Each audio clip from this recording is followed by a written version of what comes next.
오늘도 이제 북이스라엘 왕들에 관한 이야기입니다. 북이스라엘 그냥 이제 이스라엘이라 그러면 이제 북이스라엘이라고 아시면 되고 유다라 그러면 남유다라고 아시면 됩니다. 여로보암의 아들이죠. 여로보암이 북이스라엘 초대 왕이었던 여로보암이죠. 여로보암의 아들인 나답을 중이고 왕이 된 자가 바아사입니다. 우리가 지난 시간에 바아사까지 이제 살펴봤는데 그 바아사에 이어서 그의 아들 엘라가 왕이 됩니다. 그런데 이제 그는 두 해 동안밖에 이제 다스리지 못하죠. 왜 또 그렇게 됐습니까? 바로 또 쿠데타가 일어났기 때문입니다. 그러니까 이스라엘은 계속해서 어떤 정권이 교체됐다고 제가 말씀드렸잖아요. 그러니까 쿠데타가 일어나고 반역이 일어나서 그렇게 정권이 계속해서 바뀌었는데 엘라가 두 해 만에 반역에 의해서 죽게 되는 것이죠.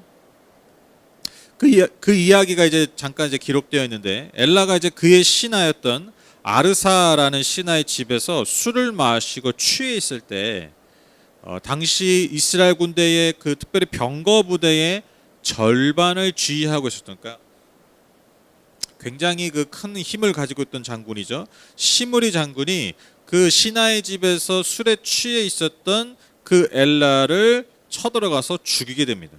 그리고 왕 위에 오르게 되는 거죠. 좀 뭐 우리나라의 역사에도 좀 비극적인 일이지만 그 박정희 대통령도 이렇게 그 술 마시다가 술자리에서 그 김재규인가요?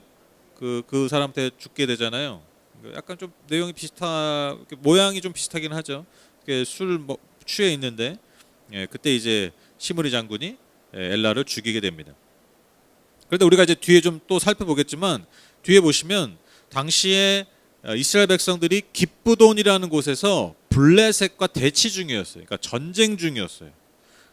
그러니까 한번 생각해 보시죠. 지금 백성들은 군대가 지금 전장에 나가서 지금 이방 민족과 우리의 원수와 전쟁하고 있는데 지금 왕이 뭐 하고 있는 거예요? 신하 집에서 술 먹고 마시고 취해 있는 거예요. 그러니까 이 장면만 딱 봐도 엘라가 어떤 왕이었는지 우리가 알 수 있죠. 그래서 이제 시므리가 엘라 왕뿐만 아니라 그의 가문을 완전히 멸절시키게 됩니다.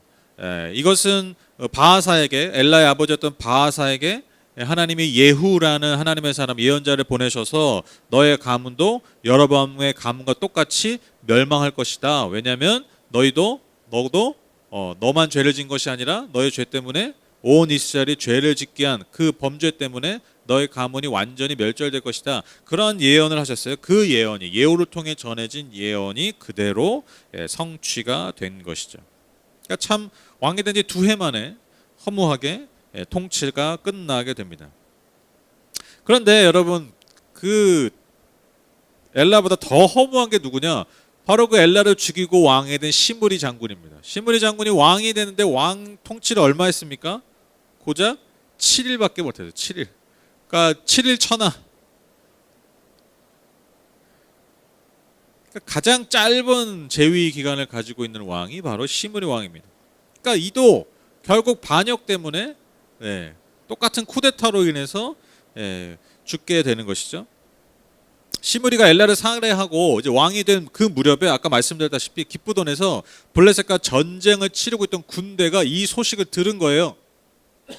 그러면 그 군대들이 그 전장에 나간 군대들이 그거 소식을 듣고 아 이제 시므리가 왕이구나, 시므리 왕 만세 이렇게 한 게 아니라 야 무슨 시므리가 왕이야? 야 우리 가운데 우리가 섬기는 장군을 왕으로 세우자. 그래서 그들이 섬기고 있던 오므리 장군, 그들의 사령관인 오므리 장군을 왕으로 세우게 됩니다. 이것도 약간 그거랑 비슷하죠. 여러분 그 위화도 회군 들어보셨죠? 그 태조 이성계, 조선의 건국왕의 태조 이성계가 전쟁을 나가다가 위화도라는 곳에서 회군해가지고 결국 그 말이 그렇지만 반역이죠, 반역. 해서 그가 고려를 무너뜨리고 왕이 된 것처럼 딱 그 장면이에요. 비슷해요, 그렇죠? 그러니까 사람 사는 데는 다 똑같은 것 같아요. 다 거기서 거기고 그 이야기가 그 이야기고 역사는요 계속해서 그 이야기가 반복되는 것입니다. 그렇죠? 지금도 뭐 대통령 후보로 나오는 사람들 다 이 정권에서 있던 사람들 아닙니까? 다 그냥 역사가 반복되는 거예요. 실수가 반복되고 재미있는 장면들입니다.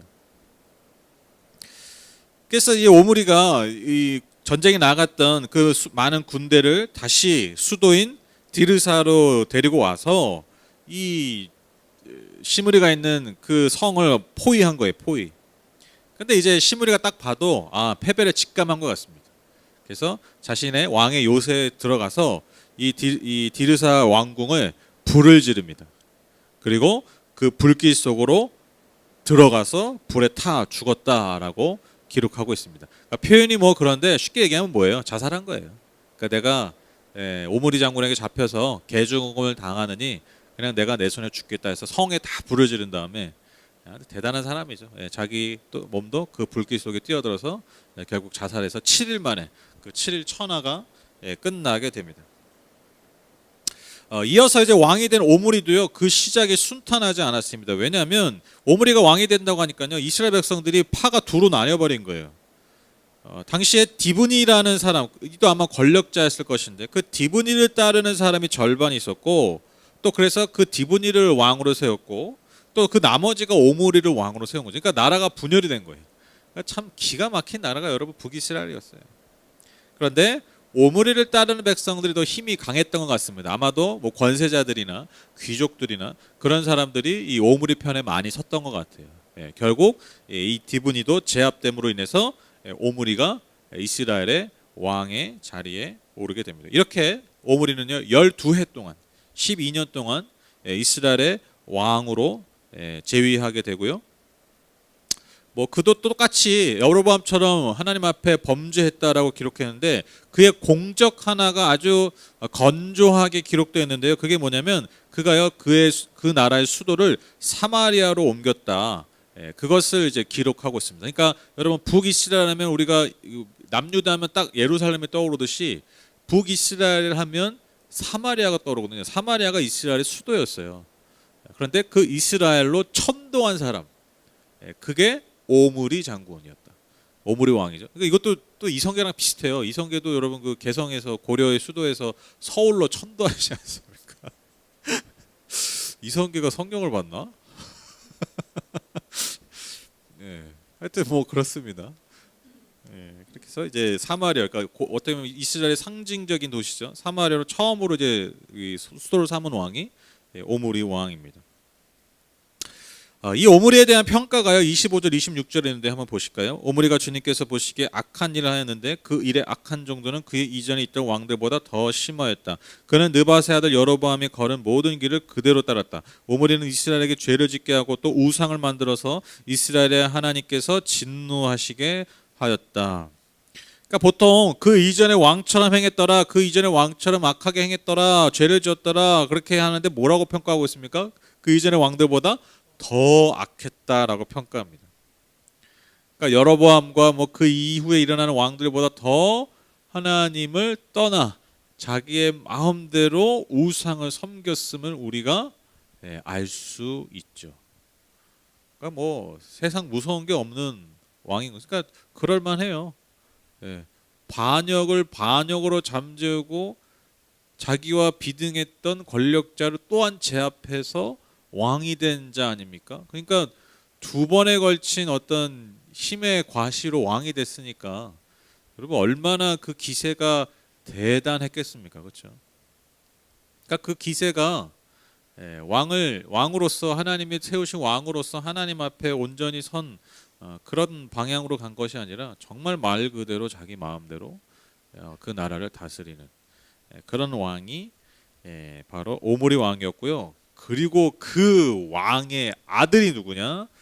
그 유명한 아합 왕입니다. 여러분 이제 다음 주부터 좀 더 재밌어집니다. 왜냐? 아합 왕이 이제 에피소드가 많아요. 여러분 아합 하면 딱 떠오르는 게 그의 아내 이세벨, 그리고 그와 맞섰던 하나님의 사람 엘리야. 이제 엘리야의 이야기들이 이제 엘리야 엘리사 이야기들이 이제 나옵니다. 그러니까 여러분 우리가 잘 아는 엘리야 엘리사 이야기 우리가 단편적으로 알잖아요. 그러니까 뭐 엘리야 뭐 기적 행한 거, 뭐 불 내려 가지고 기적 행한 거. 그래서 주여 우리도 막 간절하게 해서 뭐 그냥 다 그런 식으로 아는 거잖아요. 그렇죠? 그리고 뭐 저 엘리사인가요? 뭐 과부의 집에 들어가 가지고 뭐 기름 하나 뭐 해서 뭐 이렇게 해라 뭐 이제. 그래서 우리도 이제 주의 종을 잘 섬겨 가지고 아무리 집에 있는 게 없어도 우리 마지막 하나 남은 밀가루와 기름 해가지고 우리 주의 종을 잘 섬기면 하나님께서 복을 주시고, 우리가 엘리야 엘리사 이야기를 다 이렇게 알고 알았던 거죠. 근데 여러분 잘 보세요. 엘리야 엘리사가 언제 활동했는가, 이게 중요한 거예요. 언제 그런 일이 있었던가, 이게 되게 중요한 거예요. 언제입니까? 이스라엘에 우상 숭배가 팔을 치고 있을 때, 그때 그러니까 죄악이 그냥 관영하고 죄악이 그냥 막 머리 꼭대기까지 찼을 때, 그때 하나님의 사람 엘리야와 엘리사가 그러한 일들을 행한 거죠. 그러니까 그 맥락 가운데서 봐야 되는 거죠. 마치 우리가 예수님의 기적 이야기도 그냥 이렇게 해서 예수님이 기적이 일어났다, 우리도 이렇게 해서 뭐 바디메오처럼 이렇게 반응하고 혈루증 걸린 여인처럼 이렇게 반응해서 우리도 그 기적의 수혜자가 되자, 이런 단편적인 그 자기 중심적인 적용이 아니라 왜 예수님께서 그런 기적을 그때 행하셨는가, 그 기적에 담긴 의미가 무엇인가, 이게 되게 중요하잖아요, 사실. 그래서 우리가 레위기 살펴볼 때 레위기에 있었던 그 율법의 내용, 그 율법에 담긴 뜻이, 예수님의 이런 기적, 저는 이제 그런 거 되게 많이 이렇게 깨닫게 됐거든요. 왜 예수님이 이렇게, 그러니까 그 혈루증, 그러니까 그 하혈하는 그런 관련된 레위기 율법을 보면서 왜 예수님이 혈루증 걸린 여인에게 이렇게 반응하셨는가, 이게 연결이 되는 거예요. 그러니까 율법을 완성한다는 게 이런 의미였구나라는 걸 알게 되는 것처럼, 여러분 우리가 이제 앞으로 엘리야와 엘리사 이야기를 통해서 그런 것들을 좀 깊이 좀 살펴봤으면 좋겠습니다.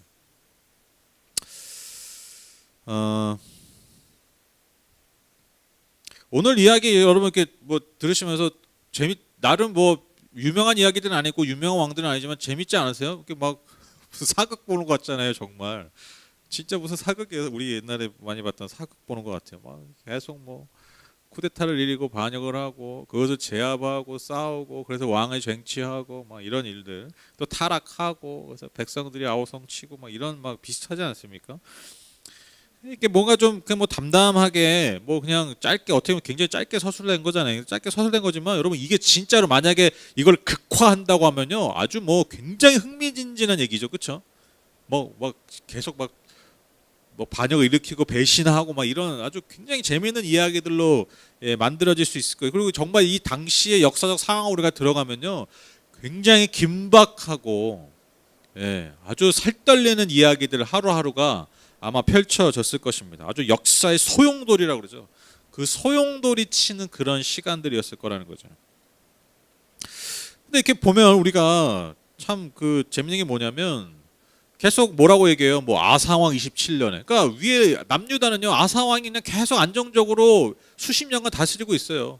근데 북쪽에서는요, 계속해서 쿠데타가 일어나고, 계속해서 막 반역이 일어나고, 피비린내 나는 그런 싸움들이 일어나는 거죠. 왕권 찬탈의 역사들이 반복되고 있는 거예요.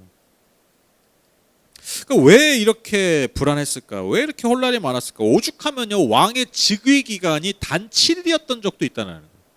아주 너무 상징적으로 보여주는 거예요. 이스라엘이 얼마나 불안정한 나라였는가.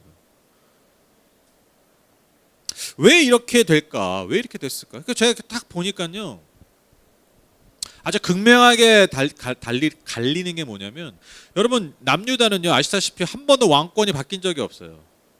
그러니까 다윗 가문이 계속해서 왕이 된 거예요.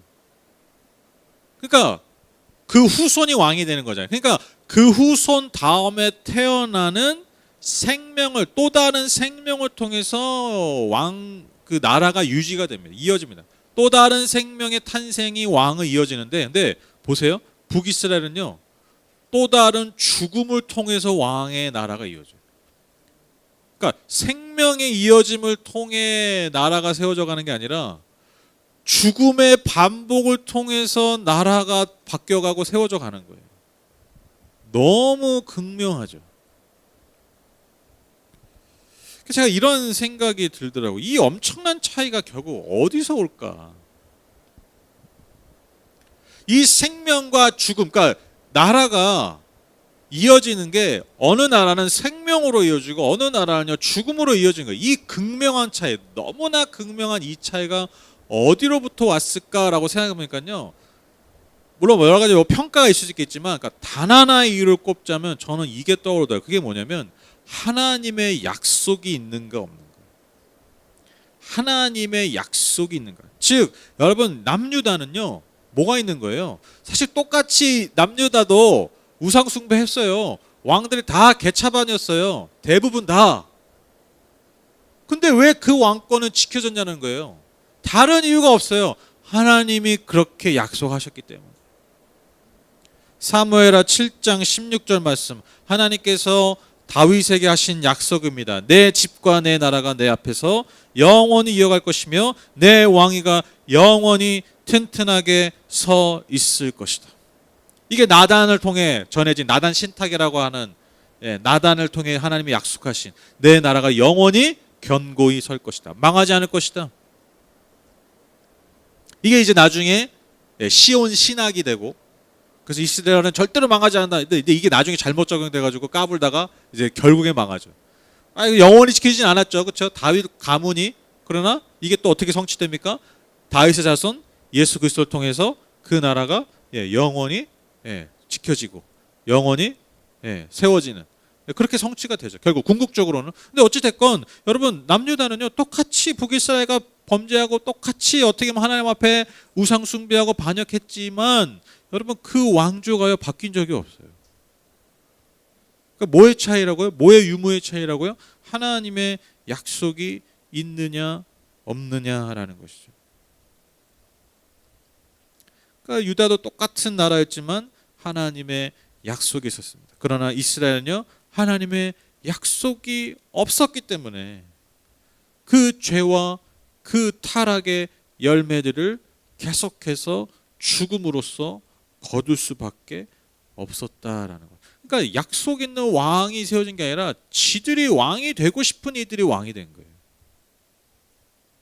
그래서 여러분 그 기억나십니까? 제가 그 다윗 이야기 한창 할 때, 다윗이 그 사울 피해 돌아다닐 때 그가 사울을 죽일 수 있었던 그 기회가, 결정적 기회가 2번 있었잖아요. 근데 그가 범죄하지 않았잖아요. 왜? 하나님이 세우신 왕을 내가 칠 수 없다. 그게요 그때 뿌렸던 씨앗이요. 그게 그 왕조 내내 열매 맺은 거예요. 그렇죠? 물론 하나님의 약속이 내게 있지만, 하나님 나를 왕으로 세웠다고 했지만 이것은 내가 하는 게 아니니까, 내가 왕이 되고 싶다고 해서 왕이 되는 게 아니다. 하나님이 나를 세우셔야 된다. 그래서 그가 가진 힘으로 사울을 죽이고 그가 왕이 될 수 있었지만, 그가 자신의 힘을 내려놓고 하나님의 때를 기다리니까요 그만 왕이 된 것이 아니라 그의 자손 대대로 왕이 되는, 그 씨앗이 그때 그렇게 심어졌기 때문에 수백 년간 그 열매를 거둔 거예요. 근데 여러분 이스라엘 보세요. 어때요? 지가 왕이 되겠다고. 오늘 보세요. 시물이 열렸다가 야 네가 뭔데 왕이야, 오물이 일어나고 또 뭐.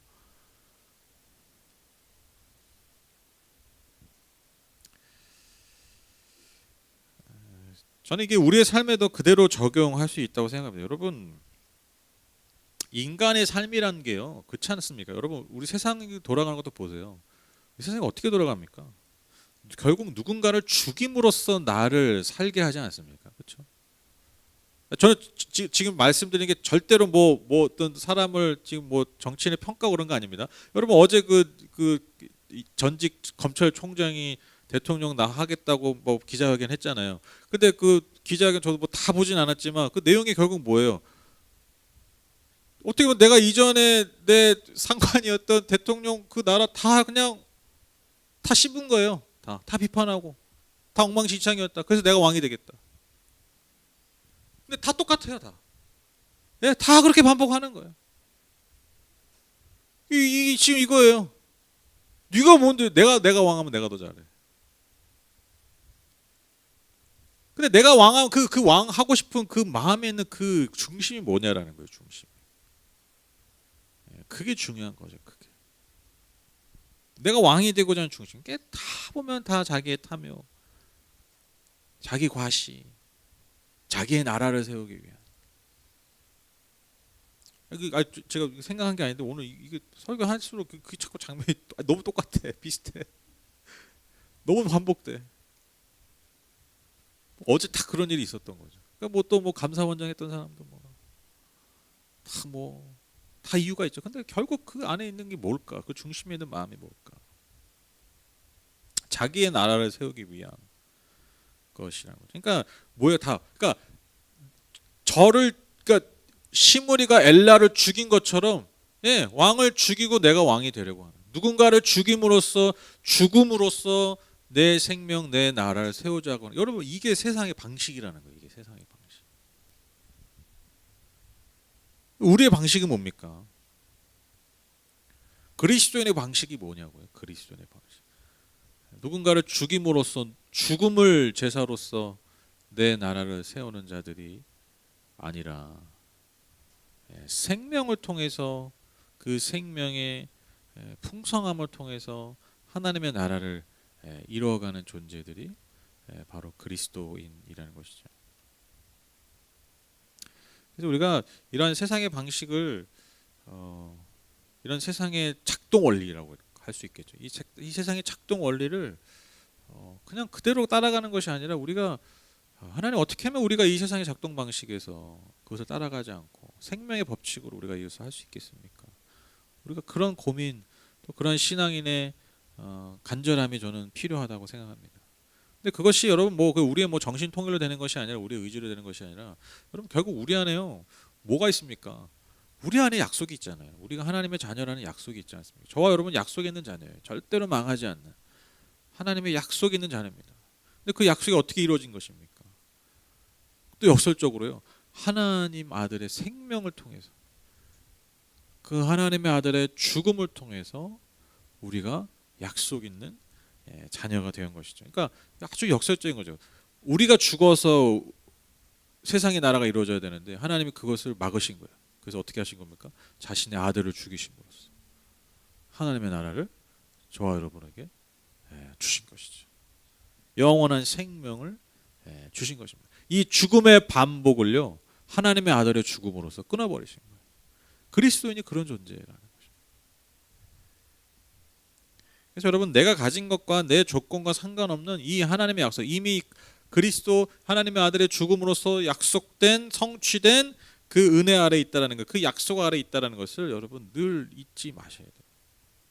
그러니까 우리도 남유다랑 얼마나 차이가 있겠어요. 비집고 들어가고 막 탈탈탈탈 털면 여러분 우리가 우리의 삶을 정말 탈탈탈탈 털면 엘라 같지 않은 모습이 있겠습니까? 시므리 같지 않은 모습이 왜 없겠습니까? 오므리 같은 모습이 왜 없겠습니까? 여로보암 같은 모습이 왜 없겠습니까? 근데 우리는 어떤 자손이라고요? 어떤 자녀들이라고요? 하나님의 약속이 있는 자녀. 그래서 우리는 망하지 않습니다. 망하지 않습니다. 그 약속 있는 자녀임을 여러분 잊지 마시고요. 그리고 약속 있는 자녀들의 증거가 무엇입니까? 하나님과의 관계를 즐거워하는 거예요. 하나님과의 관계를 기뻐하는 거예요. 그게 약속 있는 자의 분명한 표지요 증거입니다. 하나님을 예배하는 것, 하나님을 섬기는 것, 하나님을 기뻐하시는 삶을 살아가는 것. 여러분 이것을 기뻐하는 것입니다. 기뻐하는 것. 그래서 여러분 우리 신앙의 점검, 그러니까 우리의 삶에 우리가 하나님과의 어떤 삶의 그 어떤 증거들을 이렇게 점검할 수 있는 어떤 하나의 표지가 뭐냐면 아주 중요한 표지가 뭐냐면요. 그 리트머스가 뭐냐면 종이가 뭐냐면 기쁨이에요. 기쁨. 우리 안에 기쁨이 있는 거예요. 그러니까 여러분 예배를 드리는 것이 내 안에 기쁨으로써 하는 것 그리고 예배를 통해 내가 기쁨을 얻는 것. 여기서 말하는 기쁨은 막 깔깔깔깔깔 이런 거 말고요. 내 안에 내 내면 안에서 하나님 주시는 그 기쁨이 올라오는 거. 예를 들면 내가 봉사하고 사역을 하고 엄청 열심히 해. 예를 들면 선교지 나가서 아주 험한 선교지 나가서 막 해요. 근데 그 안에 기쁨이 있는 거. 아니면 내가 두려워서 하는 거. 제가 그런 말씀 드렸잖아요. 맨날 길거리에서 전도하시는 분들, 전철에 전도하시는 분들, 그분들의 전도가 그분들의 그런 모습들이 저는요 영향력을 끼치지 못한 이유 중에 하나가 뭐냐면 결정적 저는 이유가 뭐냐면 기쁨으로 하는 게 아니어서 그래요. 네, 두려움 때문에 하세요. 두려움 때문에. 안 하면 진짜 옛날에 그 인터뷰가 나왔다니까요. 그 막 TV에서 왜 자꾸 이러냐 하니까 뒤에서 이제 그 방송사에서 이렇게 하니까 내가 이걸 안 하면 내가 죽을 것 같고 내가 이거 안 하면 벌을 받을 것 같고 뭐 이런 얘기 하는 거예요. 시켜서 하니까 안 하면 안 된다고 하니까. 그러니까 안 하면 안 된다고 하니까 안 되면 안 하면 안 된다고 하니까 그 뭐 안에 담긴 의미가 뭐야? 안 하면 뭔가 나한테 해가 끼친다는 거잖아요. 그런 마음으로 하는 거예요. 이거는 자녀의 행동이 아니죠. 약속에 있는 자녀의 행동이 아니에요. 내 안에 기쁨이 있는 거. 내가 하나님과 관계를 즐거워하는 거. 예배를 즐거워하는 거. 그러니까 세상적 어떤 말초적인 것을 자극해서 예배가 즐겁고 이런 게 아니라 정말 하나님께서 주시는 그 생수의 그 강물이 내 안에서 흘러나오는 그런 기쁨이 있는 거. 여러분, 그것이 우리 안에서 터져 나와야 될 줄 믿습니다. 그런 기쁨이 성령을 통해 우리 안에 날마다 날마다 새롭게 샘솟게 하신 은혜가 있으시기를 주님의 이름으로 축복합니다. 여러분 오늘 말씀 기억하시면서 주님 세상의 그 죽음의 방식이 아니라 정말 생명의 방식으로 하나님의 나라를 이루어가는 우리의 삶 또 이 교회 되게 해달라고 또 하나님 내 안에 약속 있는 자녀라는 그 자의 인식이 언제나 이 시시각각 위협하는 이 세상 가운데서 나를 지키는 내 마음의 중심 되게 해주십시오. 내가 약속 있는 자녀임을 잊지 않게 해주십시오. 그리고 내가 그 약속 있는 자녀로서 하나님과의 그 관계를 교제를 즐거워하고 기뻐하는 그리고 그 즐거움과 그 기쁨으로 반응하며 주님의 나라를 함께 이뤄가는 그런 하나님의 사람 또 이 교회 되게 해주십시오. 우리가 날마다 그렇게 소망함으로 그렇게 살아가시는 저와 여러분 되셨으면 좋겠습니다. 그리고 이 교회가 그런 교회 될 수 있도록 여러분 함께 기도해 주시고 도와주시기를 부탁드립니다. 제가 드신 예물 위해서 기도하고 마치겠습니다.